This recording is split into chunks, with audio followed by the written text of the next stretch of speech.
Hi, and welcome to the first episode of Courageously You with Martha. I am Martha Davis Alexander, and I am your host for this show. And I am so glad you have joined me today. And hopefully, you joined me when it was Through the Looking Glass with Martha. So, today we are going to talk about listening to your body and kind of learning to listen to your body is something that I have been immersed in January. It is the silver lining for me of having COVID. I tested positive on January 3rd. I have done rebroadcasts all month until today, the last Thursday of the month. I'm finally able to come on live and have some energy and play with you. So I have had to really sit and think about, how do I listen to my body? How do I know what I need? Because let's just be really perfectly clear. I'm an entrepreneur, I'm a coach, and I had plans. Yes, I did. I had plans for 2022. I had things that I had all set out that I was going to do in that first month. I was going to be on fire. And instead, my fever was on fire and I wasn't able to do anything. So I really had to. I'm somebody who lives in my head. I like my to-do lists. I like my getting things done. My word of the year is accountability, which meant I was going to do everything that I set out to do. And accountability was really going to be part and parcel of my daily life.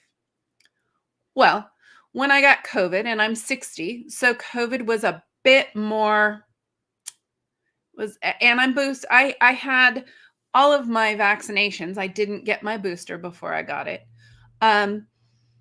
My mistake. So my husband and I were pretty sick. I almost had to take him to the hospital. I did not have to go to the hospital. But my body was giving me some serious messages.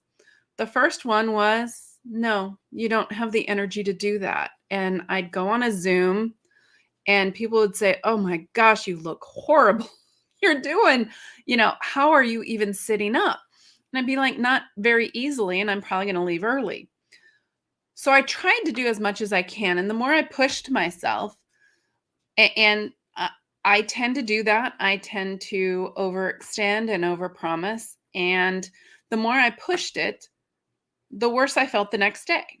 So I had to really learn to listen when my body said, this is it.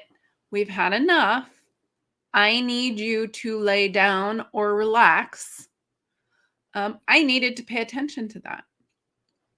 And it was not always easy. Truth be told, I'm a little bored with TV. There aren't any movies left that we haven't watched that we're really excited about. And I watched some pretty stupid movies. Just saying.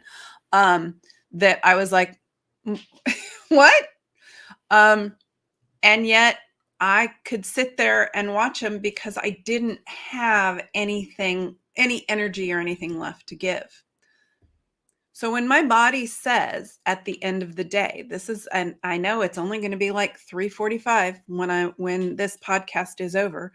And when that's over, my body may very well be saying, yeah, I'm starting to get a headache and this is the end of the energy. And if that happens, then I'm done for the day. It doesn't matter what didn't get done. I will not beat myself up about it because I need to listen to my body, not to my brain. My brain, my mind, my ego tell me I need to do X, Y, and Z. My body says, no, no, no. You need to prioritize your health. Then that's what I need to learn to do. So some of the other things that this has really helped me do is set some boundaries. So when I'm done for the day, I'm done. And my view is I'm done. I didn't cook dinner. Either we order takeout or we grab something quick from the pantry or somebody else has to cook. what I learned is the world doesn't fall apart just because I'm sick. Everything goes on. We all eat. We all were able to rest. We were all able to function. Instacart is a lovely thing. It brings groceries to you.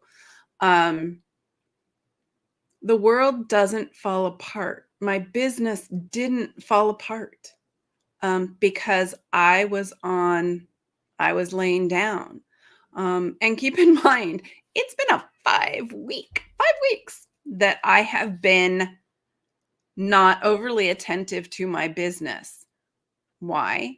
Because my son came home for Christmas and I wanted to take from the 23rd to the 1st off. And then I got COVID. So, and then I was down for another 3 weeks. Listening to my body and knowing that it's okay. It is not going to ruin everything. Everything isn't going to fall apart. And I need to get healthy. Another silver lining from COVID in listening to my body was I actually did lose my sense of smell and my sense of taste. Now, and you're not overly hungry during COVID anyway. You eat to sustain. So I learned, because you can't taste food, but man, textures are really, really an interesting thing to explore when you can't taste food. I do not explore them as well when I have my taste. So it's an interesting thing to lose your taste and your smell. I learned because I would eat, and normally I eat until it doesn't taste good anymore, right? So I can clear a plate and get more. And I learned I just don't have that need because I can't taste it. I needed to tune in to my body to really know when I was full versus when it was just tasting so good that I was going to eat every last bite of it. So learning the signals when my body says it's full was an immense gift to me in the last 3 weeks. I've lost 8 pounds and I've eaten. I do shakes for morning and lunch, and then I eat healthy for dinner. And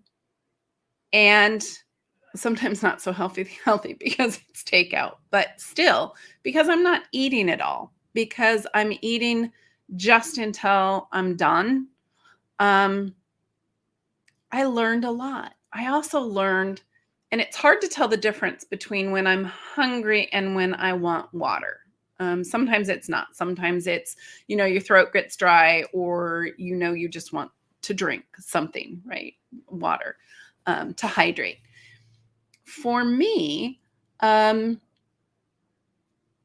learned that once I'm full, taking those few minutes to then just drink water, and then if in an hour I'm hungry, I'm going to drink water first. And that tends to satisfy that need. Sugar during COVID is poison. We did do some because it was my daughter's 18th birthday, and we did do some celebration during her 18th birthday. But sugar during COVID, I learned from a friend that it actually reduces your immune system. It lowers your immune system for up to 30 minutes. So your immune system can't fight COVID after you've eaten sugar. For someone who loves sugar, and I'm not wanting to be sick anymore, I have started drinking tea in the evening when I want something sweet. There are some sweet teas that are decaf that are naturally sweet that satisfies that craving. So that was listening to my body.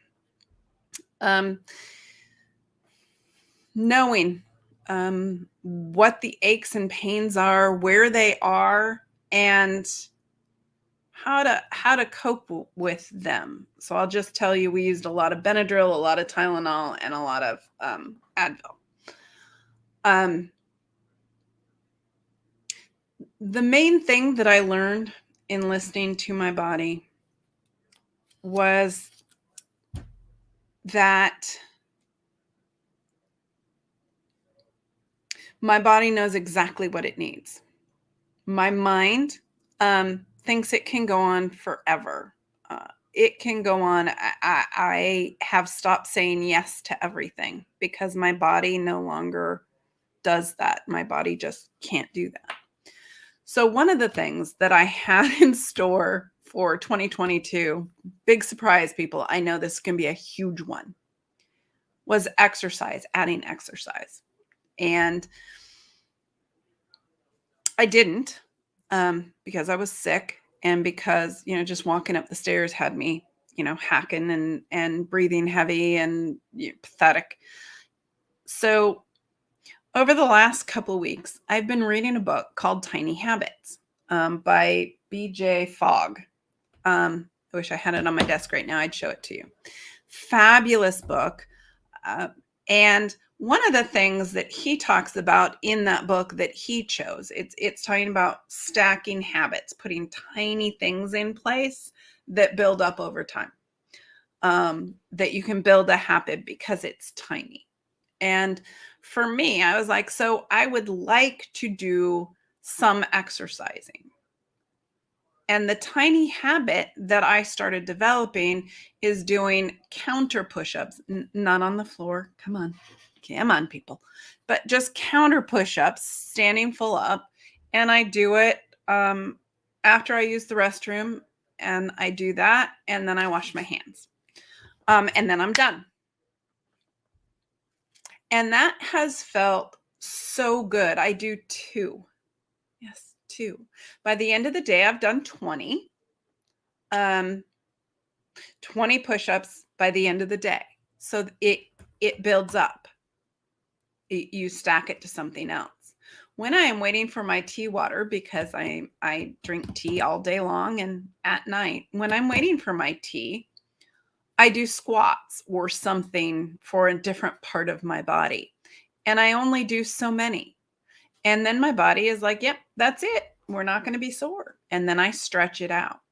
So my goal in listening to my body is to build these things up to a place where I'm doing it. It feels good.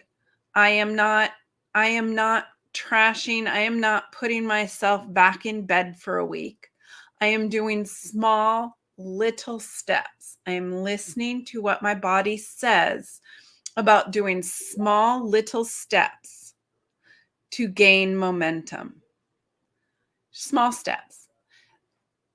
And celebrating those small steps. So the celebration on the end of a habit, and I'll talk about habits another day for sure, fully, but is to celebrate, right?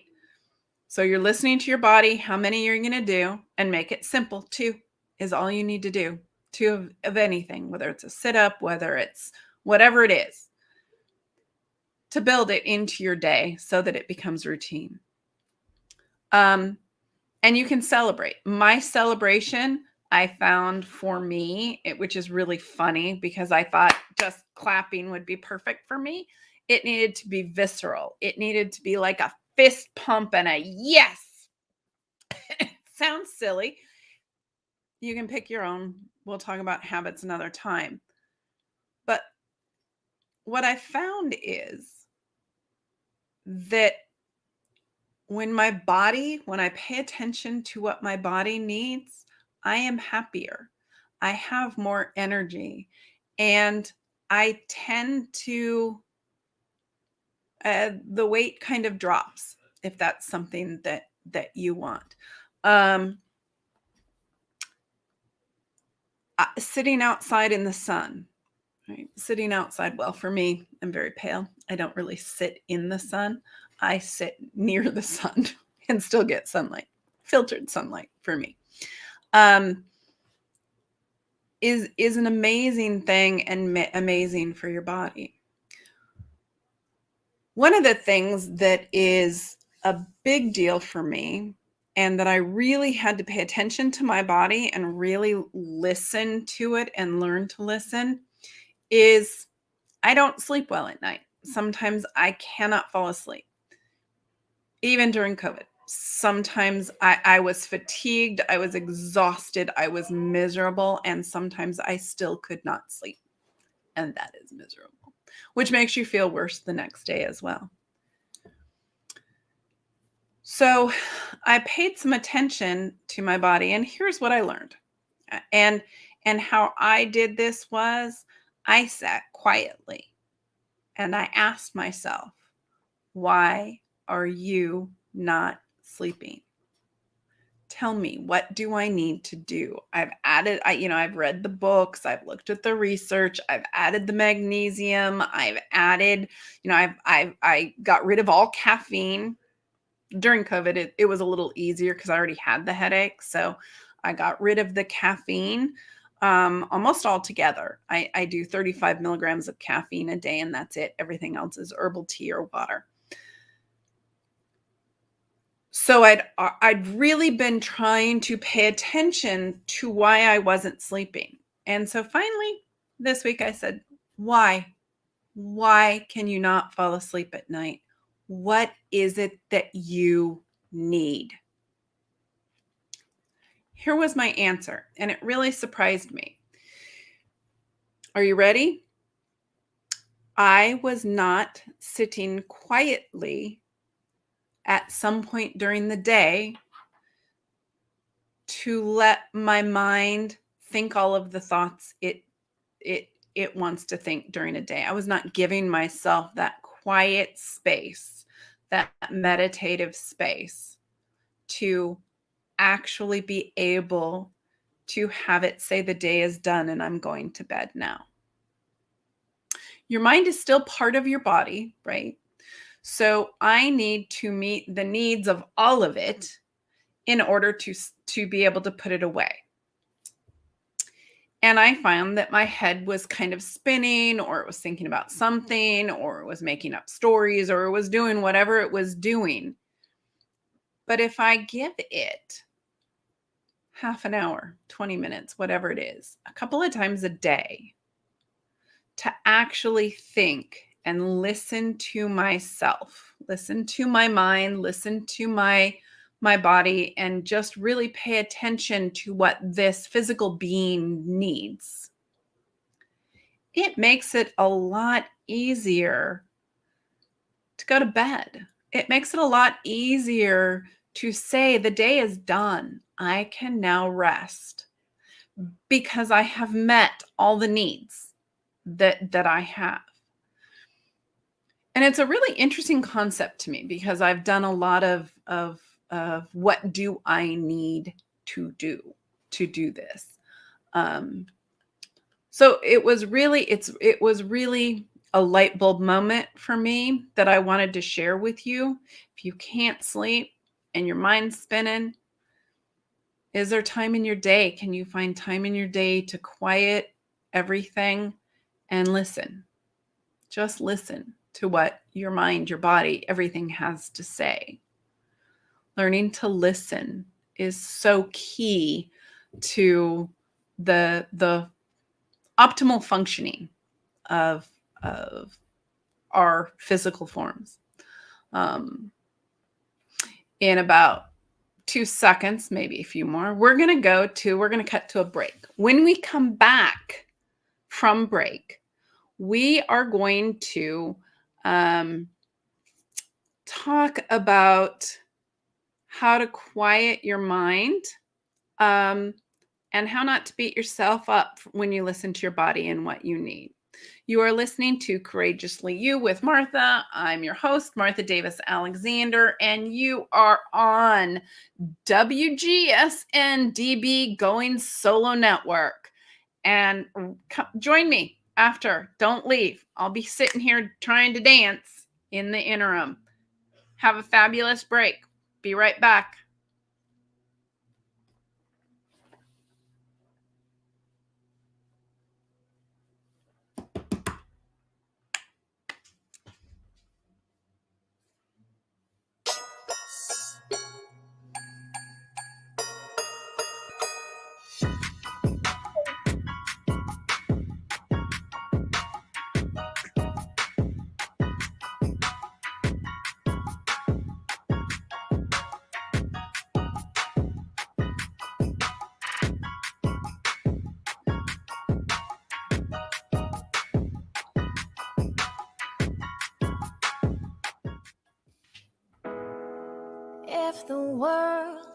fades to black and white. Well, I wouldn't mind, no, I would not cry, 'cause you are the rainbow in my sky. If the seas took us all the way, well, I wouldn't mind, no, I would not pray if you are the ship sailing.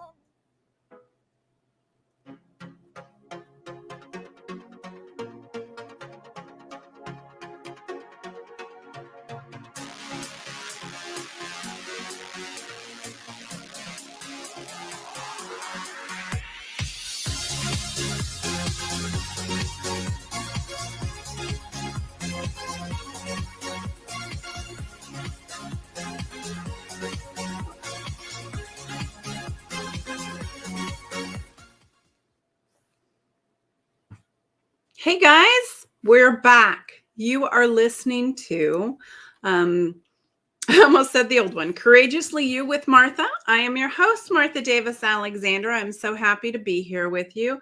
I work with adult children of divorce as a certified fearless living coach. And I work a lot with mindset shifting. So, and you can reach me at marthadalexander@gmail.com or at throughthelookingglasswithmartha.com. My phone number is 805-422-6865. And this is WGSN-DB Going Solo Network, the #1 internet singles show there is. It's awesome. We are talking today about learning to listen to your body.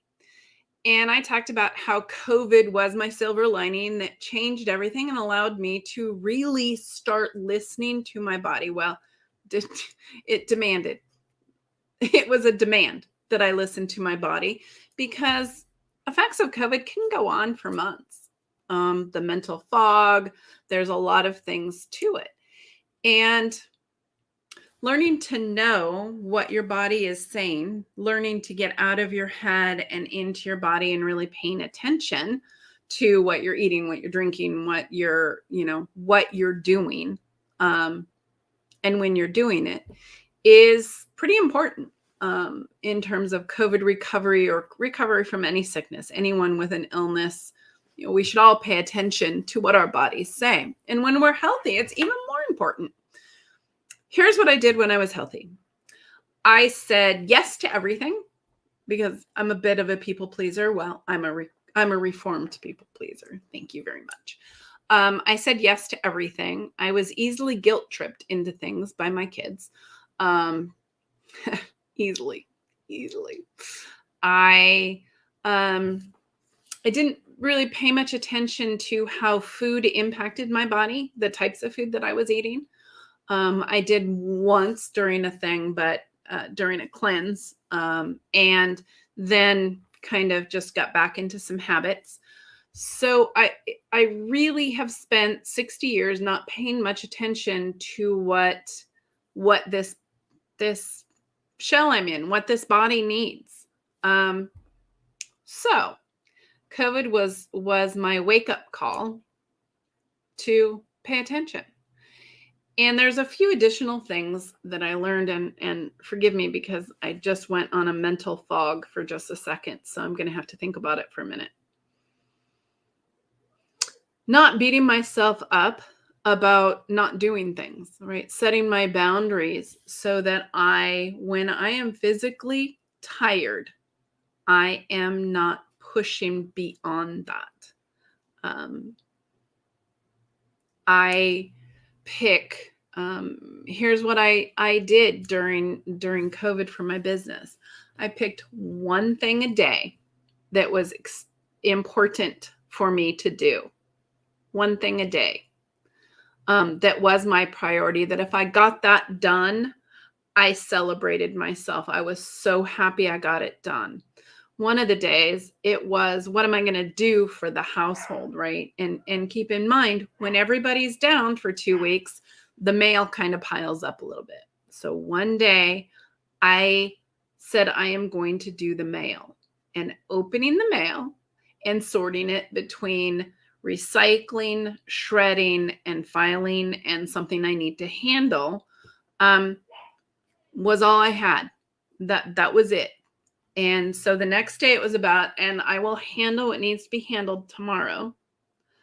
And one day was about, okay, I haven't looked at email for a bit.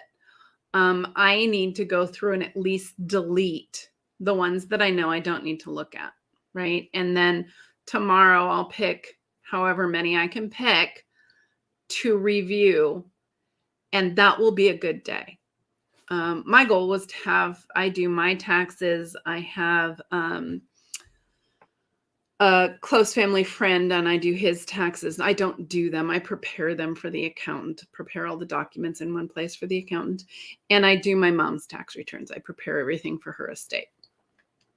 And I do ours. And I have the business and all kinds of stuff.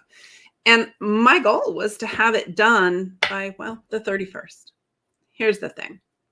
I've done some of it, a little bit every day that I can do. When I get something in the mail, I put it in the right stack. And I will absolutely have it done by, let's say, February 15th.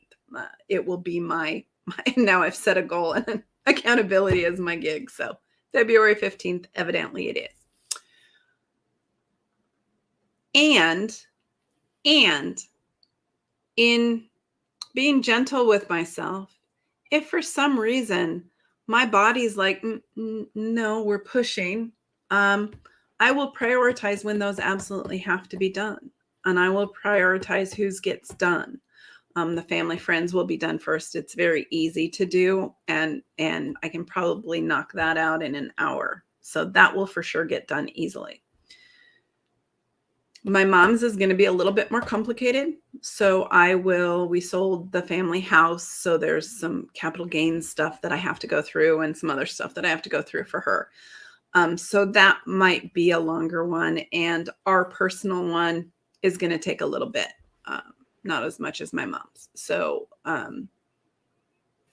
I will pick a week and do each of them.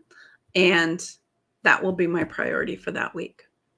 So, and if my body says, no, we're not doing that, or I can't handle it, I'm going to take a break. I am not going to push myself through getting something done for that, because I know that when my body tells me I need this, I need rest, I need you to lay your head back, I need you to take a break, that I need to do that, that it is important for me to do that for me.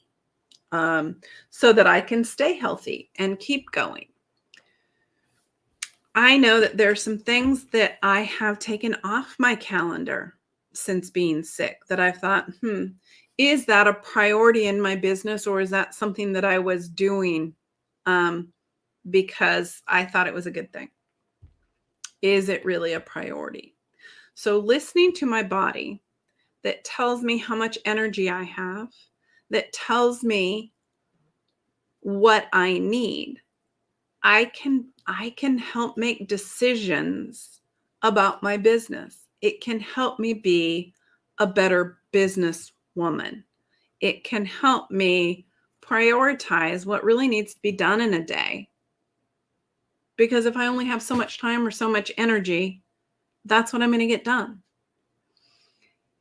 And it has, well, this is the week that I've been back in the office part-time, and it has really helped me get the important things done, right? The things that had to get done, got done.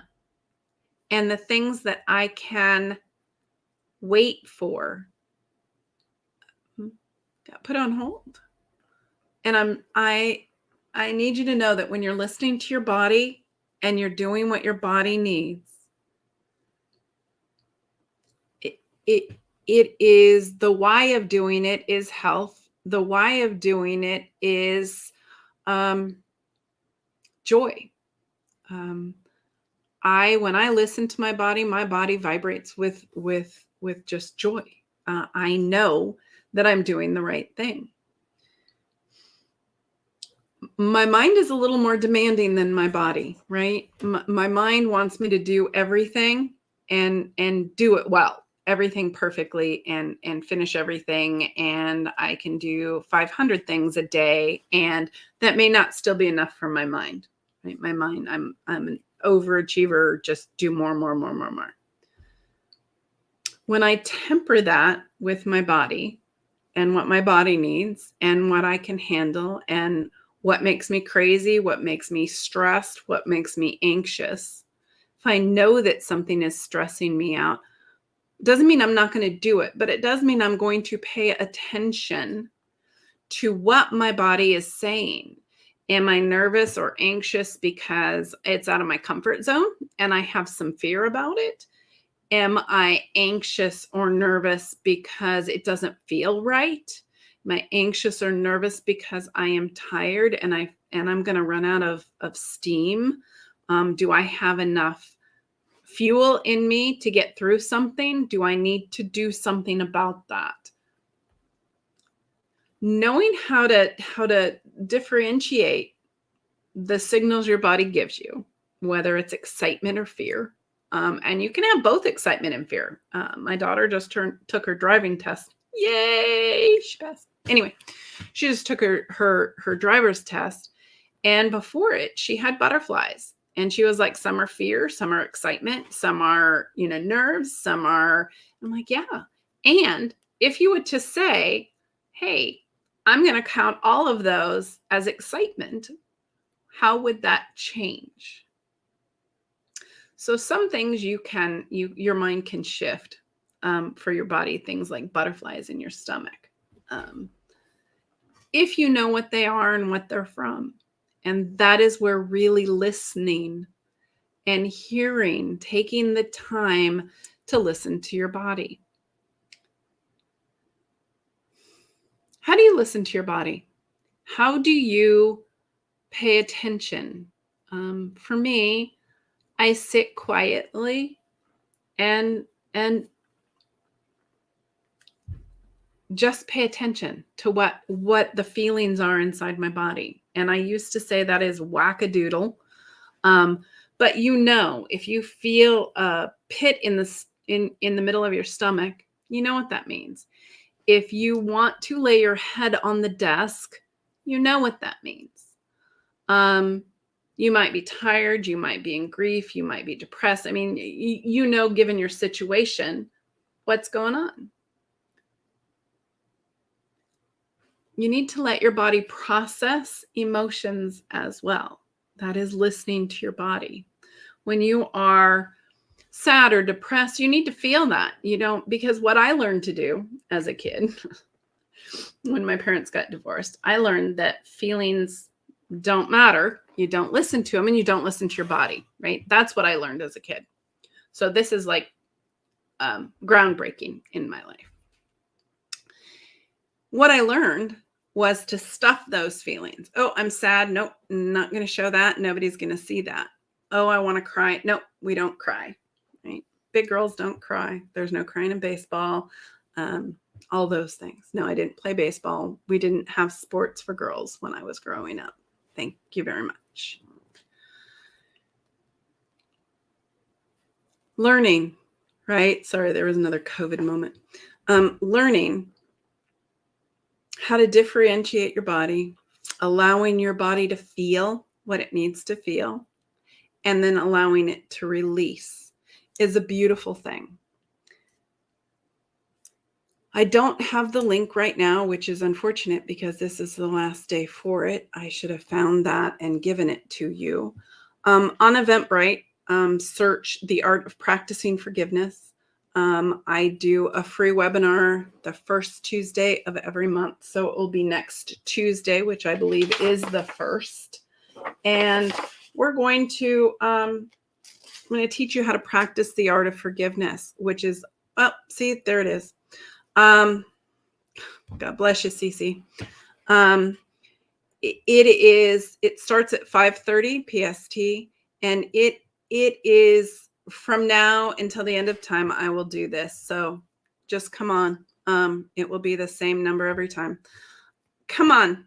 And it's on a Zoom, and we're going to forgive, and we're going to release that from your body so you feel lighter. And in doing this and practicing forgiveness, you're going to learn how to listen to your body, because you're going to learn where you store things in your body, and you're going to learn what it feels like when it's not there. It's a very powerful movement in not only in just releasing yourself from the crap that you're carrying. It's also a really amazing thing to learn where you store and how you feel without it, the lateness that comes. And then you'll know more where things are. As I started to practice the art of forgiveness, I know where it is, and I feel them come up, and I will release and forgive as I go about my day. Sometimes they pop up depending upon what's going on. And I'm trying this is the year where I'm going to release and give up all things, grudge, anger, frustration, all of that. And I would love to teach you how to do that. In closing, here's the thing. We are taught frequently, particularly on the Western side of the hemisphere, not to live in our bodies, right? That we live in our minds. Our goals are moving forward, and it's faster and faster and faster. And that's how we teach our children as well. What if we listen to our body? What if we taught our children how to listen to what their body is telling them? How to listen to when they're tired, or when they're hungry, when they're full, when they need water, when they just need to be and sit silently. What if they didn't have to fill their whole world with activity all the time? What would be the difference in our world if we all listened to what we needed, as opposed to what our mind made up and what our mind says? Because our mind's not always right. It's our ego, it pushes us to succeed, but you also need to exist in this body, and you need to nurture the body. And in order to do that, you really need to learn to listen to what your body needs and what your body wants and what's important to your body. That goes from food you intake, which I forgot to talk about, so I'm just going to give a slight blurb about it. So we just recently went vegetarian. Sometimes I really want red meat, and I'll have red meat, and we're still omnivores. But sometimes we try to eat less meat in our household. And I've noticed that my digestive system is happier without the meat. And I'm from Iowa, people. I like my red meat. I like my steak. I like my burger. I like red meat. That's what I was raised on. Meat and potatoes. That's what I like. But I find that my body doesn't. My body prefers it when I eat vegetables. I'm more vibrant. I'm happier. My skin glows more. So I'm playing with that. I'm listening to what my body says, and then noticing differences. And that is how you learn to nurture your entire being. We've been doing learning to listen to your body today. I hope you guys enjoyed it. Please send me any questions or thoughts or whatever you want to marthadalexander@gmail.com, or reach out to me through my website, which is through the looking glass with martha.com. If you want abbreviated version, it's TTLGS. That's TTLGS.com. Or you can call me, 805-422-6865. I always love hearing from my listeners. If you're listening to a replay, call me, email me anyway. I would love to hear from you. I hope you guys all got something amazing out of this. This has been Courageously You with Martha. And I am your host, Martha Davis Alexander, and you have been listening to WGSN-DB, Going Solo Network. #1, Internet Singles Talk Network. Guys, have a phenomenal day, evening, morning, whatever it is for you. I look forward to seeing you next week at my new time, 3 p.m. PST, Pacific Standard Time, on Thursdays. Have a fabulous day. Bye-bye.